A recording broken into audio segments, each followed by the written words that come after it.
అందరికీ నమస్కారం. నేను మీ దేవి. మిస్టర్ ఆరోగెంట్ 103వ భాగం. రచయిత వనజ గారు. అన్ని సంతోషాలు ఇక ముందు ముందు వస్తాయి మావయ్య గారు.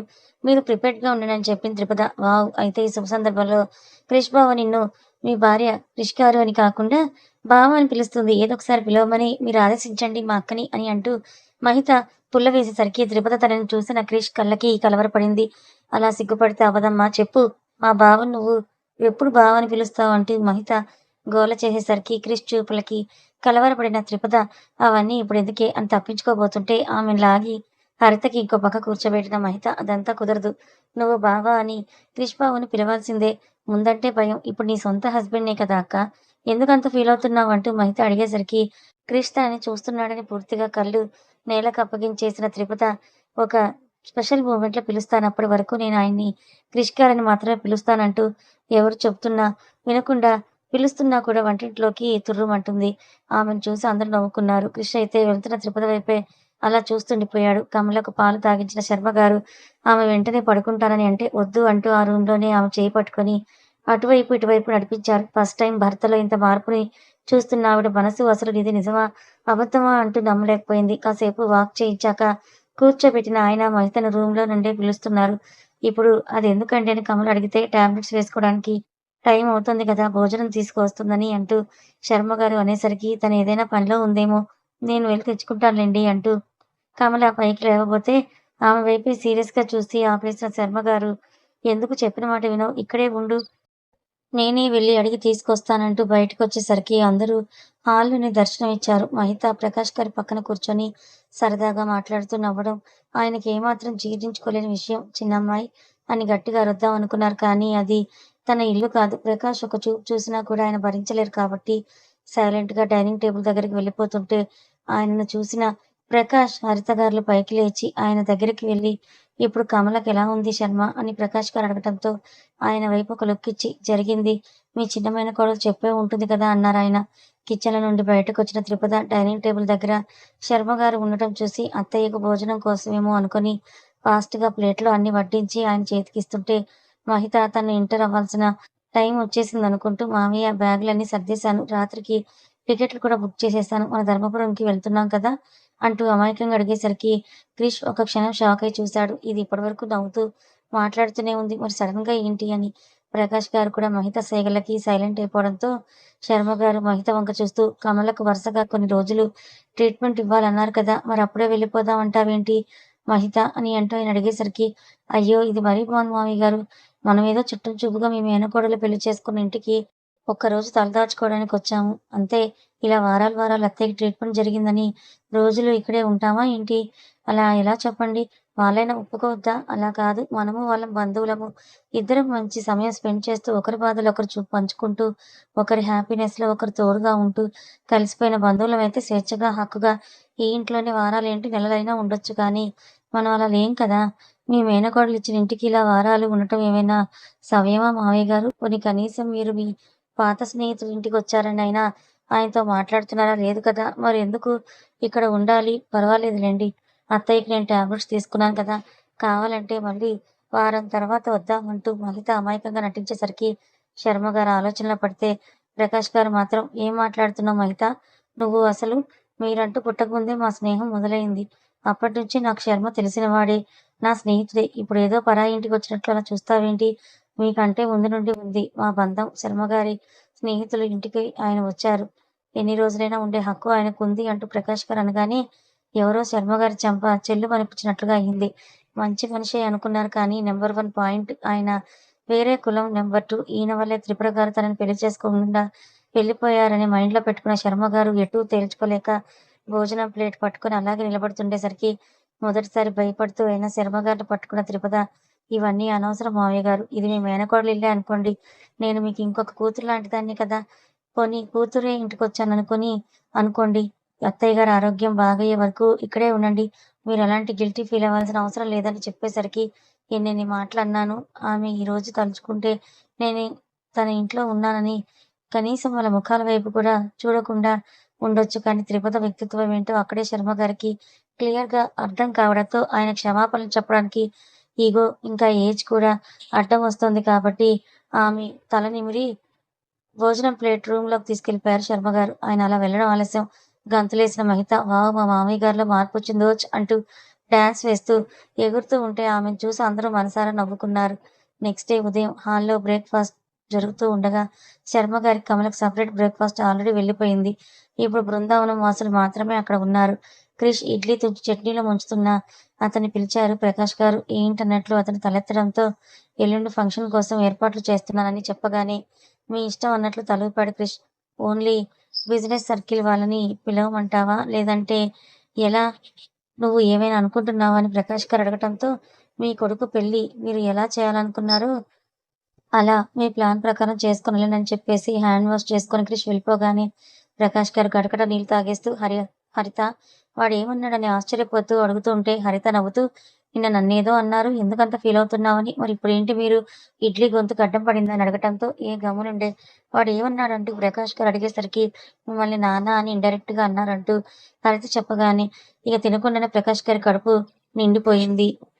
ఇక చూడు రిసెప్షన్ ఎలా చేస్తానో సౌత్ ఇండియాలో బెస్ట్ రిసెప్షన్ అనిపించే విధంగా చెయ్యకపోతే నా పేరు ప్రకాష్ మహదేవ్‌నే కాదంటూ ఆయన సవాల్ విసిరి మరీ ఏర్పాట్లు చేయడంలో తన మేనేజర్స్ అందరికీ కాల్ చేస్తూ బిజీ అయిపోయారు. బ్యాగ్స్ తీసుకుందామని రూమ్‌లోకొచ్చిన క్రిష్‌కు ఆమె దిగులుగా కూర్చునుండడంతో పదం దగ్గరకొచ్చిన క్రిష్ ఆమె ఎదురుగా కూర్చుంటూ ఏమైందని అడిగితే రిసెప్షన్‌కి మా అమ్మ వాళ్ళని పిలవరా?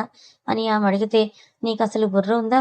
ఈ మైండ్‌తోనే నువ్వు ఎంటెక్ చేస్తున్నావా మందారం? అని క్రిష్ అడిగితే మూతి ముడుచుకుంది త్రిపుద. మరి లేకపోతే ఏంటి? వాళ్ళనెందుకు పిలవకుండా ఉంటారు? అవన్నీ మానేసి మధ్యాహ్నం నుండి నువ్వు మహిత షాపింగ్‌కి వెళ్లి కావాల్సినవన్నీ తీసుకోండి అని చెప్తే, అంతకంటే ముందు ఇంకొక పని చేయనా? అని ఆమె అడిగితే, చెప్పు ఏంటో అన్నాడు క్రిష్. ఒకసారి నేను బృందా వాళ్ళ ఇంటికి వెళ్లి తనని తీసుకొని రానా? రిసెప్షన్‌కని చెప్పి అంటూ ఆమె అడిగేసరికి, నువ్వేం అవసరం లేదు అమ్మ వాళ్ళు వెళ్తారని అంటే, లేదు లేదు నేనొకసారి చూడాలి తనని అంటూ పట్టుబట్టి ప్రకాష్ గారిని హర్తను పిలుచుకొని మరి నరేందర్ ఇంటికి బయలుదేరింది. క్రిష్ తను వెళ్ళలేదు. ఇంపార్టెంట్ వర్క్ ఉండడంతో కాలేజ్‌కి వెళ్ళిపోయాడు. వెండి ప్లేట్స్‌లో ఫ్రూట్స్, డ్రై ఫ్రూట్స్, ఫ్లవర్స్ అన్నీ తీసుకొనొస్తున్న వియ్యంకుల కుటుంబాన్ని చూసి ఆల్రెడీ తన సగం ఆస్తి తగలడిపోయి ఉండడంతో నాగుపాములాగా బుస్ బుస్‌మని అంటూ కూర్చున్నాడు నాగేంద్ర. వాళ్ళు నవ్వుతూ రావడం వంటకి పెట్రోల్ యాడ్ చేసినట్లుగా అయ్యి కోపంగా చూస్తున్నాడు. కనీసం వాళ్ళని కూర్చోనని కూడా చెప్పలేదు. లోపలికి రమ్మని కూడా చెప్పలేదు. మినిమం నగలతో, చీరలో లక్షణంగా ఉన్న త్రిపుదని చూస్తే ఆయనకి ఇంకా మంట. వాళ్ళని చూసిన కవిత వాళ్ళ దగ్గరికి వెళ్లి "రండన్నయ్య, రండొదిన బావున్నారని" చెప్తూ త్రిపుద వైపు ముచ్చటగా చూసి "బావున్నావమ్మా" అని అడగటంతో త్రిపుద "పిన్నిగారు, నా పేరు త్రిపుద. బావున్నాను. మీరెలా ఉన్నారంటూ తను తీసుకువచ్చిన ఫ్రూట్స్‌ని ఆమె చేతుల్లో పెట్టింది. మేం బావున్నాం. చూడటానికి లక్షణంగా ఉన్నాం అంటూ వాళ్ళని సోఫాలో కూర్చోపెట్టి జ్యూస్‌ని తీసుకురావడానికి వెళ్తూ ఉంటే ఎందుకొచ్చారు ముందు అది కనుక్కో కవిత అంటూ సైడ్‌లో నుండి గెలికాడు నరేంద్ర. ఎల్లుండి మా కొడుకు, కోడలి పెళ్లి జరిగిన సందర్భంగా రిసెప్షన్ అరేంజ్ చేశాం. మా వియ్యంకులుగా మిమ్మల్ని సాదరంగా ఆహ్వానించడం పద్ధతి కాబట్టే వచ్చాం అంటూ ప్రకాష్ గారు పిలవడంతో జరిగింది దొంగ పెళ్లి. మళ్ళీ దాన్ని కప్పిపుచ్చుకోవడానికి రిసెప్షన్ ఏర్పాటు చేస్తున్నారా? అంటూ నరేంద్ర పొగరుగా మాట్లాడుతుంటే, బాబాయ్ గారు దొంగ పెళ్ళైనా నా మెడలో తాళి కట్టింది మా ఆయన గారే కదండీ! అయినా అది దొంగ పెళ్లి ఎలా అవుతుంది? మా కారణాల వల్ల మేము పెళ్లి చేసుకున్నాం. అది మా పర్సనల్ అందరికీ తెలియచెప్పాల్సిన పని లేదు కదా! పైగా మా మామయ్య గారు ఇప్పుడు మినిస్టర్ కాబోతున్నారు కదా! వాళ్ళ కొడుకును పెళ్లయిందని నలుగురికి తెలియకపోతే ఎలా? మధ్యలో వచ్చిన కొందరు కోడల్ని అడ్డం పెట్టుకొని ఏవేవో సృష్టించి వాళ్ళ పరువు తీయాలని చూడరు. వాళ్ళందరికీ చెక్ పెట్టాలంటే మాకు ఇంత పబ్లిక్ అటెన్షన్ అవసరం లేకపోయినా కూడా అలాంటి వాళ్ళు పుట్టగొడుగుల్లా పుట్టకుండా ఉండటానికి ఈ రిసెప్షన్‌ని చేస్తున్నారు మా మామయ్య గారు అంటూ తిరుపతిని తెలివిగా ఆన్సర్ చెప్పేసరికి ఆమె వైపు షాకయ్యి చూశాడు నరేంద్ర.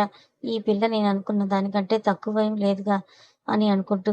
హరిత, బృంద కోసం ఇల్లంతా చూస్తుంటే వాళ్లకు జ్యూస్ ఇచ్చిన కవిత, బృంద కాలేజ్‌కెళ్ళిందండి. ఈ పాటికి వచ్చేస్తూ ఉండాలి అని అంటున్నప్పుడే మమ్మీ, డ్యాడీ అంటూ సంతోషంగా ఇంట్లోకొచ్చిన బృంద వాళ్ళిద్దరికంటే ముందు కనిపించిన పదంని హగ్ చేసుకొని ఎలా ఉన్నావు వదినా అని అంటూ అడిగింది.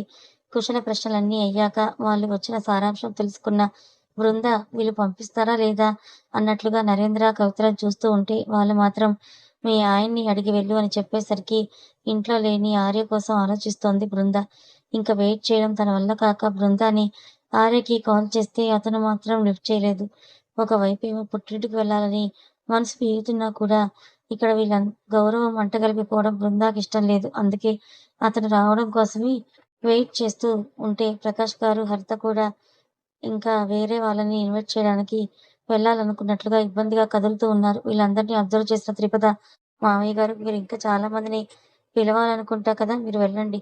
బృందాన్ని నేను తీసుకొని వస్తానని" చెప్పేసరికి ఆమె ఫేస్‌లోని కాన్ఫిడెన్స్‌కి ప్రకాష్ గారు ఇంకొకసారి వియ్యంకులు ఇన్వైట్ చేసి, "తప్పకుండా రావాలి" అని మరీ చెప్పి, "మీకోసం కాదు, కారు పంపిస్తానమ్మా, జాగ్రత్త" అని అంటూ నరేంద్ర వైపు ఒక చూపు చూసి వెళ్ళిపోయారు ప్రకాష్ గారు. ఆ వెంటనే సురేంద్ర ఇంటికి, ఆ తర్వాత ఒక్కొక్కరిగా రావడం మొదలుపెట్టి వాళ్ళ ఇంటికి చేరుకునేసరికి రాత్రి అయిపోయింది. మధ్యాహ్నం అనగా వెళ్ళిన వారు సాయంత్రం అవుతున్నా కూడా ఇంకా ఆర్య ఇంటికి రాకపోవడంతో బృందకైతే వాడిని చెంపలు పగలగొట్టాలన్నంత కోపం వచ్చింది. ఆ రోజు ఈ టైంకి ఇంటికి తగలడేవాడు కదా! మరి ఈరోజు అవసరం ఉన్నా రాలేదు అని అనుకుంటుంటే త్రిపురతో మాటలు కలిపింది కవిత నార్మల్‌గానే. సాయంత్రం అయి చీకట్లు పడుతున్న టైంలో ఇద్దరు గర్ల్ ఫ్రెండ్స్‌ని తీసుకొని ఇంటికొచ్చాడు ఆర్య. వాళ్ళు అతని మీదకి తూలుతూ, రాసుకొని, పూసుకొని తిరుగుతూ ఉంటే త్రిపద వాడి ఒళ్ళంతా కారం పట్టించి నూనెలో వేయించాలన్నంత కోపం వచ్చింది. కానీ ఈ మధ్య బృందాకి అలవాటైపోయింది కాబట్టి చూసి చూడనట్టే అతడు రూమ్‌లోకి రాగానే మా అన్నయ్య వాళ్ళ రిసెప్షన్ జరుగుతోందట. మమ్మీ, డ్యాడీ వాళ్ళు ఇన్వైట్ చేసి వెళ్లారు. నేను వెళ్తున్నానని ఆమె చెప్తూ ఉంటే రెక్క పట్టుకొని లాగిన అతను, "ఎక్కడికి వెళ్ళేది? ఏం అవసరం లేదు. నోరు మూసుకొని ఇంట్లోనే కూర్చో" అని అనడంతో, "నేను నీ పర్మిషన్ కోసం వెయిట్ చేయట్లేదు. మళ్ళీ మీరు బయటకి చెప్పుకుంటారు కదా! ప్రకాష్ గారి కూతురికి కొంచెం కూడా భయం లేదు, భక్తి లేదు. ఇలాంటివని మా వదిన్నే అంత నీచంగా వాడుకున్న వాళ్ళు నన్ను వదిలేస్తారని ఎలా అనుకుంటాను? అందుకే నువ్వొచ్చాక జస్ట్ చెప్పి వెళ్దామని ఆగాను. అంతే. నీ పర్మిషన్ కోసం కాదంటూ ఆమె పొగరుగా చెప్పేసరికి, ఏంటి నా పర్మిషన్ అవసరం లేదా? నేను నీకంత చేతకాని వాళ్ళలాగా కనిపిస్తున్నానా? అని అంటూ ఆమె 2 బుగ్గలు పట్టుకొని ఒత్తేసిన ఆర్య బృంద మాట్లాడడానికి వీలు లేకుండా చేస్తూ ఆమెను దగ్గరికొచ్చి, "నీ కంటికి ఎలా కనిపిస్తున్నాను నేను?"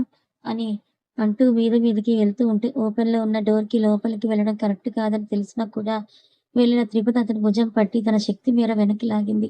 ఆమెను చూసిన అతను సీరియస్‌గా పళ్ళు నూరుతూ ఉంటే చెంప పగలగొట్టాలనిపించినా కూడా ఓర్పుగా ఉన్న త్రిపద, "సిగ్గులేదు, భార్య మీద చేయి చేసుకోవడానికి నీకంత తీరిగ్గా దొరికిందా భార్య? అనే కదా అంత చులకనగా చూస్తున్నావు. ఇలా చెయ్యాలంటే కింద నువ్వు తెచ్చుకున్నావు చూడు ఇద్దరమ్మాయిలు, వాళ్ళని పోయి చేసుకోపో. బృంద ఒంటి మీద చెయ్యి వేశావంటే ఆ చెయ్యి నరికి ఈ చేతిలో పెడతానని" త్రిపద చెప్పగానే బృంద కూడా షాకయిపోయింది ఆమె మాట్లాడిన దానికి. "ఏయ్! నా ఇంటి విషయాల్లోకి చూడకు" అని అంటూ అతను వేలు చూపించి మాట్లాడటంతో ఆ వేలు ముడిచేసిన త్రిపద, "నా పేరు త్రిపద. నీకు వరుసకు చెల్లెలనవుతాను. వావి వరుసలు తెలియకపోతే కిందకి వెళ్లి మీ అమ్మ దగ్గర నేర్చుకో. మీ ఇంటి విషయాలు. మరి తనెవరు? నా ఆడపడుచు కదా! నేను ఇలాగే స్పందిస్తాను. నాకు ఆడపడుచైనా తోబుట్టు లాంటిది.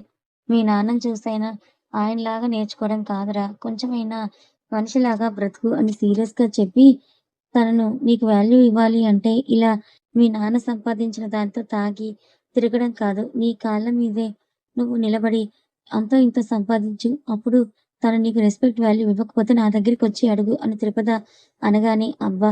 నీ మొగుడేమన్నా పెద్ద బిజినెస్‌లు పెట్టి సంపాదించి నిన్ను పోషిస్తున్నాడా అని మాకు నీతులు చెప్తున్నావు" అని అంటూ ఆర్య కూడా అడిగేసరికి, "అవును. మా ఆయన బిజినెస్‌లు పెట్టకపోయినా కూడా ఇప్పటి వరకు ఆయన చదువుకున్న చదువు, నాకు కనిపించే చిన్న చిన్న సేఫ్ టిఫిన్స్ అన్నీ ఆయన తను సంపాదించి వచ్చిన డబ్బులతోనే నాకిన్ని చూస్తున్నాడు. మరి నువ్వు ఏదో పెద్ద శబ్దం ఇష్టం ఉన్నట్లుగా దౌర్జన్యంగా వచ్చి తన మెడలో తాళి కట్టావు కదా! ఏ రోజైనా రూ. 1000 పెట్టి చీర తెప్పించావా? పోనీ ఒక రూ. 10 పెట్టి పూలు కొన్నావా? మరి నీకు తను ఎందుకు కావాలి? నువ్వు కూడా తనకేం అవసరం లేదు" అని చెప్పి బృంద చెయ్యి పట్టుకొని బయటికి తీసుకెళ్ళిపోయింది త్రిపద. ప్రకాష్ గారు పంపించిన కారులోనే వదిన, మరదలిద్దరూ ఇంటికి వెళ్ళిపోయారు. "వదినా, నువ్వేనా ఇలా మాట్లాడుతోంది? నిజం తెలుసా? అడ్జస్ట్ అయిపో. అత్త వాళ్ళ ఇంట్లో ఓర్పుగా భర్తను మార్చుకో. ఇలాంటి డైలాగ్స్‌ని ఎక్స్‌పెక్ట్ చేశాను నీ నుండి" అంటూ బృంద చెప్పేసరికి, "అందరి విషయాల్లో నా వ్యక్తిత్వం సున్నితంగా ఉండదు బృంద" అని చెప్పి ఆమెను దగ్గరికి తీసుకుంది త్రిపద. అగ్రహారానికి ఒక కారు వెళ్ళాల్సిన బదులు 10, 15 కార్లు వెళ్ళడంతో అందరూ సీఎం ఏమైనా వస్తున్నాడా అని అనుకున్నారు అందరూ. ఇంతకీ మా త్రిపద ఫైర్ ఎలా ఉంది చెప్పండబ్బా! ఇంతకీ ఈ 10, 15 కార్లు అగ్రహారంలో ఏం చేస్తున్నాయి? తెలుసుకోవాలనుకుంటే ఛానల్‌ని ఫాలో అవ్వండి. కథ నచ్చితే లైక్ చేయండి. Thank you so much.